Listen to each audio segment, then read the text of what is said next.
foofee ca haute cour de justice pour ñu daal di koy déglu moom it si coowal fond Covid 19 bi nga xam ni doon nañ ko ci tudd moom mi nga xam ni moo di Mansour Faye moom mi nekkoon ministre de la nu ñu koy waxee sax du développement communautaire moom mi nga xam ni moo di Mansour Faye kon ñuy xaar tey moom it gannaaw interrogation boobu nga xam ni mi ngi koy amal fan lay mujjee si coowal fond Covid yi nga xam ni moom lañ ko doon toppee. Arfan, est-ce que mën nga jàpp ni du weesu cadre yi fi nga xam ni fa la ñu mujj ci kaaw ki nga xam ni moo di Mansour Faye?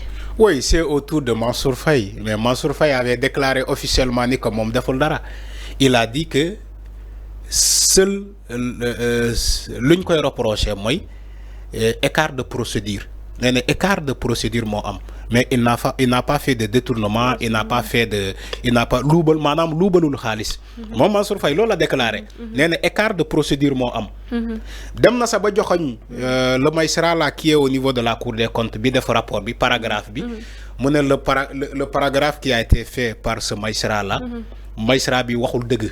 c'est ce qu'il a dit Mansour Faye. nee na magistrat bi waxul dëgg moom donc dépensé wu ci yeneen tarif moom tarif yu mu dépensé moom la Macky Sall wax ni que tarif yooyu la ñuy dépensé leneen tamit lu ñu koy reproché mooy l'appel à candidature ci les marchés donc yu mu octroyé à ces sociétés là des sociétés yoo xamante ne ils sont pas affiliés au niveau de comment dire de l'APIX. donc moom Mansour Faye nee ne sénégalais yi ñoo voté loi à l'Assemblée nationale à Macky Sall ne ko tu peux prendre toute décision. C'est vrai hein? La loi d'habilitation a été votée à l'Assemblée nationale pour ne Macky Sall tu peux prendre des décisions depuis le palais sans passer par l'Assemblée nationale. Sans aussi la signature du Premier ministre, la contre-signature du Premier ministre. Tu peux prendre des décrets. C'est vrai amoon na ci la Covid-19 mais dafa amoon temps bu mu war a durer. temps boobu jeexoon na. Mansour Faye ne leen moom moment bu muy octroyer ces marchés là il s'est trouvé que même la Cour des comptes, l'ARMP, l'ARCOP, tous ces cellules là ont accepté ni que ñoom comme ci moment d'urgence la ñu nekkoon mën nañu octroyer des marchés à qui ils veulent. Donc il n'est pas dit que ñoom dañuy def ci moment boobu appel à candidature. C'est ce que Mansour Faye a dit publiquement. mu ne donc ñoom luñ koy toppee ni donc c'est de l'acharnement contre lui. Donc c'est lan la koy wooyee ça c'est une commande politique pour satisfaire donc les besoins du prince mooy Ousmane Sonko lay wax prince. Alors Mansour Faye loolu la gisee dossier bi. Maintenant il est attendu aujourd'hui au niveau de la haute cour de justice. loolu tamit beneen interrogation la. Tu peux pas faire justice soi-même au niveau des médias man chaque jour ma wax ko presse du setal kenn.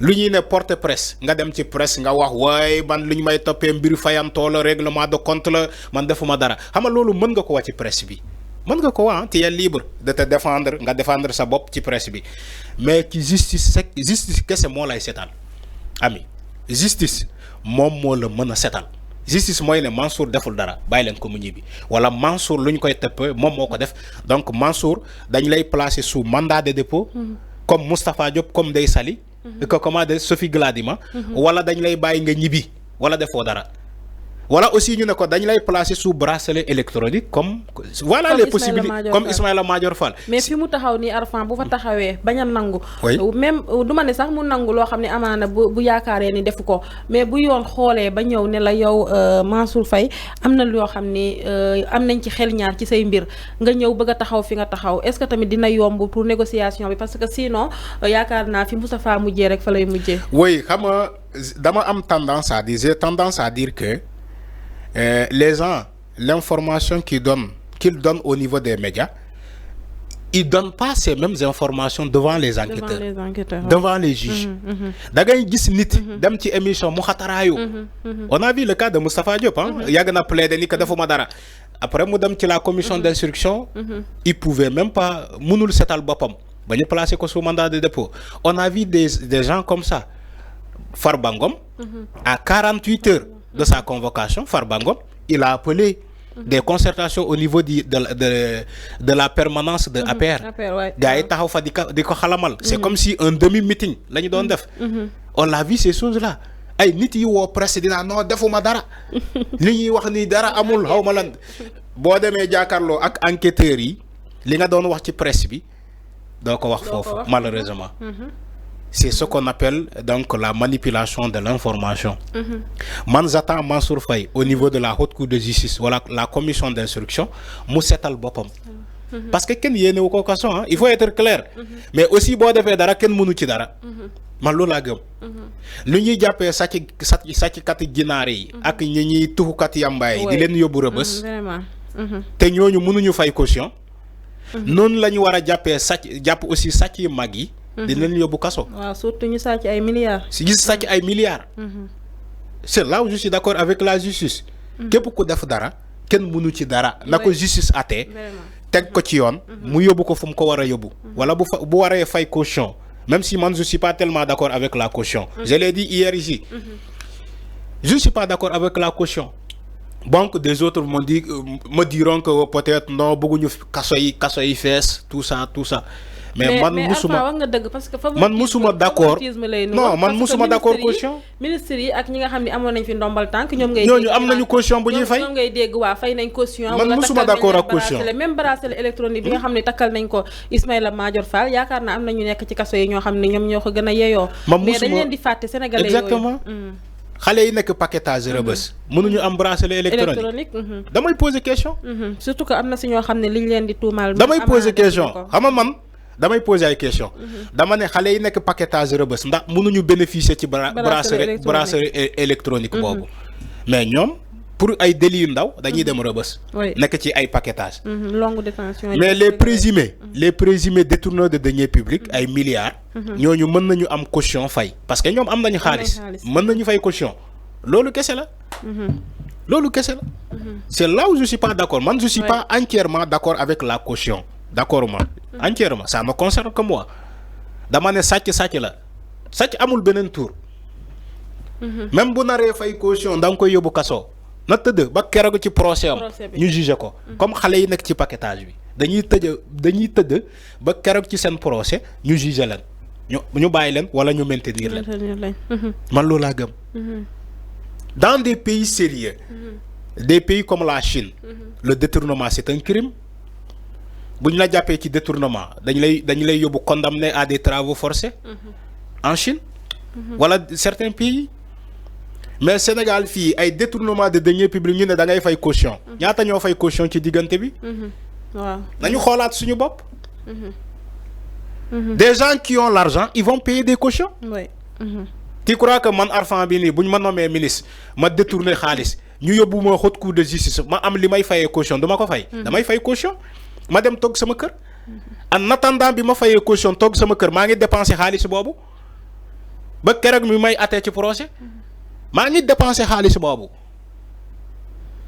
mais boo ko yóbbee kaso du am temps dépensé xaalis boobu mais bu fayee caution boo ko toppee 931 milliards mu ñëw fay caution le reste de l'argent il va le dépenser en attendant son procès day dund noos.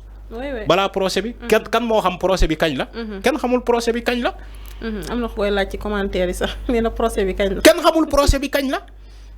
tu les mets sous bracelet électronique mu dem toog këram mu continuer di dépenser xaalis boobu. wala mu joxe caution nga bàyyi ko en liberté mu continuer di dépenser xaalis boobu bu fekkee lu ñu koy toppee ni sàcc la. loolu mooy sama xalaata. moo tax man d'accord ma ci caution yi. waa ji boo nee sàcc na en tout cas nga am ñaaw njort ci moom da nga koy yóbbu kaso en attendant son procès laa du am temps boobu man loolu laa wax. peut-être justice tamit moom cëggal gu yëpp na def lu mu mën. moo xam lu muy gérer dossier yi. mais aussi ñun sénégalais am nañu droit aussi di joxe suñu xalaat. ni que d'accord ñu ci caution bi man loolu laa gëm. Que ça soit Mansour Faye bi war a dem tey que ça soit ainsi que pour les autres ministres buñ la jàppee ba mu leer nañ. wala présumé ñu war laa def mandat de dépôt. jarul caution demal tëdd kaso.